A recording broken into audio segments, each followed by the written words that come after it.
ሻዕቢያ በድብቅ የኢትዮጵያ ድንበር ዘልቆ ገባ። በርካታ መሳሪያና ጥይት ይዞ የገባው የኤርትራ ጦር። በአሰብ ጉዳይ ከአፋር የተመዘዘው አዲስ ካርድ። ቀይ ባህርን በተመለከተ በአፋር በኩል የመፍትሄ ሀሳብ ቀረበ። የባህር በሩ ቁልፍ ከአፋር ጋር ያገናኘው አዲስ መረጃ በስፋት እያነጋገረ ነው። የተኩስ አቁም ስምምነቱ ውሃ በላው። ሐማስና እስራኤል ዳግም ጥቃት ውስጥ ገቡ። እስራኤል ዋጋ ይከፍላሉ ስትል አስጠነቀቀች።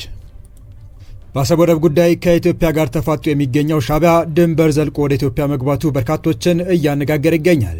ከህወሓት ጋር ጸምዶ የሚለ ጦርነት የተፈጠረ ጥምረት የፈጠረው የኢሳያስ መንግስት በተላላኪው ህወሓት በኩል በኢትዮጵያ መንግስት ላይ ጦርነት ለመክፈት በማለም መሳሪያዎችን ለህወሓት እያቀበለ እንደሆነ የተነገረው።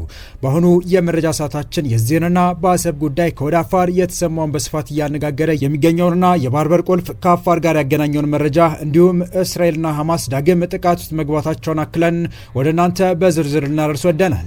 ሰላም ውድ የወሎ ዴይሊ ቤተሰቦች እንደምናላችሁ። ቻናሉን ሰብስክራይብ፣ ላይክ፣ ሼር ያደረጋችሁ እስከ መረጃዎቻችን ፍጻሜ አብራችሁን ቆዩ።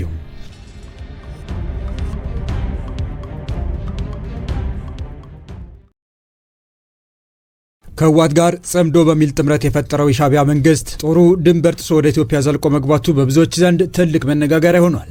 ወትሮም ቢሆን በኢትዮጵያ ውስጥ ጉዳይ መግባት የማይሰለቸው የኢሳያስ መንግስት ከለውጡ በኋላ ከኢትዮጵያ መንግስት ጋር ታድሶ የነበረውን ግንኙነታቸው የፕሪቶሪያ ስምምነት መፈረሙ ተከትሎ መሻከሩ ከተነገረ በኋላና ኢትዮጵያ ወደ ቀይ ባህር መመለስ እንደምትፈልግ ካሳወቀች በኋላ ወደ ሌላ ዙር ፍጥጫ ከገቡ በኋላ ከህወሓት ጋር በጋራ እየሰሩ እንደሆነ ከድንበር አካባቢ የሚወጡ መረጃዎች ሲጠቁሙ ቆይተዋል።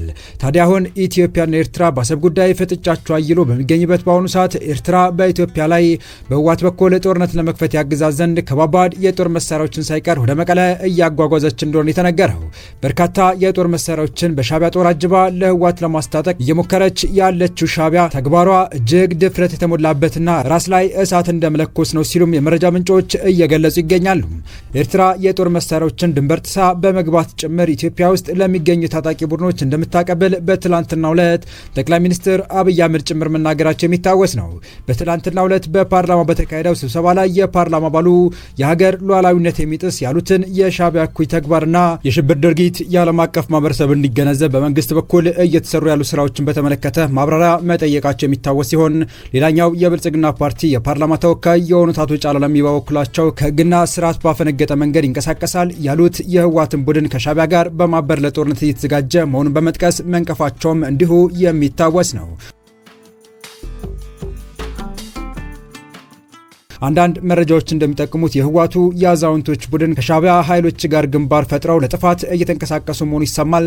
በመሆኑም ሉዓላዊነታችንን የሚዳፈር የሻዕቢያ እንቅስቃሴ ለመግታት እየተሰሩ ያሉ ስራዎች በምን ደረጃ ላይ እንደሚገኙ ማብራሪያ ቢሰጡ ሲሉ ለጠቅላይ ሚኒስትሩ የፓርላማ አባሉ ጥያቄ ያቀረቡ ሲሆን ጠቅላዩም በጉዳዩ ላይ ምላሻቸውን ሰጥተዋል። ጠቅላይ ሚኒስትሩ በማብራሪያቸው ለኤርትራ መንግስት ያሉትን መልእክት ሲያስተላልፉም የኤርትራ መንግስት በሀገሪቱ ውስጥ ለሚገኙ ታጣቂ ቡድኖች ጥይት አስተላላፊ እንደሆነ እንደሚያውቁ ገልጸው ጥይት አስተላላፊ እንዳይሆንም ጠይቀዋል። የኤርትራ መንግስት ወደ ኢትዮጵያ ህገወጥ የሰዎች ዝውውርን እንዲያቆምና አሜሪካ ተቀምጦ የሚሰራ የጥቁር ገበያ ምንዛሬ እንዲቀር ሲሉም ተናግረዋል። እነዚህ ጉዳዮች የሚቀሩ ከሆነ ኢትዮጵያ ከኤርትራ ጋር በሰላም አብሮ ለማደግ ፍላጎት እንዳላት የገለጹት ጠቅላይ ሚኒስትሩ ከማንም ጋር የመዋጋት ፍላጎት የለንም፣ ውጊያው ከተነሳ ውጤቱ ግልጽ ነው፣ ውጊያ ውስጥ ከተገባ በኋላ አይሰራም በማለት ካስተናቀቁ በኋላ ጦርነት ላለመጀመር መስራት ነው ሲሉም አሳስበዋል። ማንም አይሞትልህም፣ ሞራል ይሰጣል እንጂ መጨረሻ የምትሞተው አንተነህ፣ ስለዚህ አያዋጣም ሲሉ ነበር ወደ አስመራ ሰዎች መልእክታቸውን ያሻገሩት። ከማንም ጋር ግጭት ለማድረግ ፍላጎት የለንም፣ ከገባን ግን አስተማማኝ አቅም ነው ያለን፣ ማንም አያስቆመንም፣ ወደዚያ እንዳንሄድ በኃላፊነት መስራት አስፈላጊ ይመስለኛል በማለት ነበር የኤርትራን እያንዳንዱ እንቅስቃሴ እንደሚያውቁና እንደማያዋጣት የተናገሩት። በቀጣይ መረጃ የኢትዮጵያ ወደብ ጥያቄ ቀይ ባህር የጸጥታ ጉዳይ ዘላቂ መፍትሄ ሊያገኝ የሚችለው ለዘመናት ሲደርስ የነበረውን የአፋር ህዝብ የፖለቲካና የኢኮኖሚ በደል በመፍታት ብቻ መሆኑን አንድ አዲስ ጥናት አመለከተም። የሆኖ ሪቪው ተመራማሪ ዮናስ ይዘዘው ትንታኔ እንደሚያሳየው ታሪካዊ መኖሪያዎች በኢትዮጵያ በኤርትራና በጅቡቲ የተከፋፈለውን የአፋር ህዝብ በተለይም የኤርትራ ከኢትዮጵያ መገንጠል ዋነኛ ሰለባ ነው። ጥናቱ እንደሚከራከረው እንደ አውሮፓውያን አቆጣጠር በ1993 የተካሄደው የኤርትራ የነጻነት ህዝበ ውሳኔ የአፋርን ህዝብ ያላካተተና መሬታቸውን በመከፋፈል የኢትዮጵያን ታሪካዊ የወደብ መብት የዘጋ ሂደት ነበር። የኤርትራ መገንጠል ያስከተለው ውጤት በአፋር ህዝብ ላይ ድርብ ጭቆና አስከትሏል ያለው ትንታኔው አንደኛ በኢትዮጵያ በኩል ያሉት አፋሮች ታሪካዊ የባህር መውጫቸው የሆነው የአሰብ ወደብ በማጣታቸው ከባድ የኢኮኖሚ ጉዳት ደርሶባቸዋል። ሁለተኛ በኤርትራ በኩል የቀሩት አፋሮች ደግሞ በአዲሱ መንግስት ከባድ ጭቆና፣ መፈናቀልና የፖለቲካ መገለል እንደደረሰባቸውና በሺዎች የሚቆጠሩትም ወደ ኢትዮጵያና ጅቡቲ ለመሰደድ እንደተገደዱ ጽሑፉ ያብራራል። በዚሁ ወደ መጨረሻው መረጃችን ተሻገርን። በእስራኤልና በሐማስ መካከል በአሜሪካ አሸማጋይነት ተደርሶ የነበረ የተኩስ አቁም ስምምነት ሐማስ ኃይሎችን አጥቅቷል በሚል እስራኤል በጋዛ ላይ አዲስ ጥቃት መጀመሯን ተከትሎ ሙሉ በሙሉ እየፈረሰ ይመስላል። ሁለቱም ወገኖች ስምምነቱን በመጣስ እርስ በርስ እየተወነጃጀሉ ሲሆን በቀጠናው ያለው ውጥረት እንደገና ወደ ለየለት ግጭት አምርቷል። የእስራኤል መከላከያ ሚኒስቴር እስራኤል ካትዝ የሐማስ ታጣቂዎች በጋዛ የሚገኙት ወታደሮቻቸውን በማጥቃትና የምርኮኞችን አስክሬን ለመመለስ የተደረሰውን ስምምነት በመጣስ ደማቅ ቀይ መስመር መተላለፋቸውን ገልጸዋል። ሰራዊታችን በከፍተኛ ኃይል ምላሽ ይሰጣል፣ ሐማስም ለዚህ ድርጊቱ ከባድ ዋጋ ይከፍላል ሲሉ ሚኒስትሩ በጽህፈት ቤታቸው በኩል ባወጡት መግለጫ አስጠንቅቀዋል። ይህንን ተከትሎ ጠቅላይ ሚኒስትር ቤንያሚን ኔታንያሁ ሰራዊቱ በጋዛ ላይ ኃይለኛ ጥቃት እንዲፈጽም ማዛቸው የተሰማ ሲሆን በማዕከላዊ ጋዛ በምትገኘው ደይር ኤል ባላህ ከተማ የእስራኤል ታንኮች ተኩስ ሲከፍቱ መሰማቱ ተዘግቧል። ሐማስ በበኩሉ በደቡባዊ ጋዛ በምትገኘው ራፋህ ከተማ ተኩስ ከፍቷል ለሚለው የእስራኤል ውንጀላ ምንም አይነት ተሳትፎ እንደሌለው በይፋ አስተባብሏል። ቡድኑ በቴሌግራሙ ባወጣው መግለጫ የእስራኤል ጥቃት በሻርማ ኤል ሼክ በአሜሪካ ፕሬዚዳንት ትራምፕ ዋስትና የተፈረመውን የተኩስ አቁም ስምምነት በግልጽ መጣስ ነው ብሏል። ሐማስ አክሎም እስራኤል ባለፉት ቀናት በተደጋጋሚ ጥቃቶችን በመፈጸም የራፋ ድንበር መሸጋገሪያን በመዝጋት የሞትና የጉዳት ጥቃቶችን በማድረስ ስምምነቱን ስታፈርስ ቆይታለች ሲል ከሷል። ቡድኑ እንደ አሜሪካ ያሉ ዋስ የሆኑት ሀገራት በእስራኤል ላይ ጫና እንዲያደርጉና ስምምነቱን እንድታከብር እንዲያስገድዷት ጥሪ አቅርበዋል። የተባበሩት መንግስታት ልዩ ራፖርተር ፍራንቼስካ አልባኒዝ በበኩላቸው የእስራኤል ጥቃት መቀጠሉ አያስገርምም ብለዋል።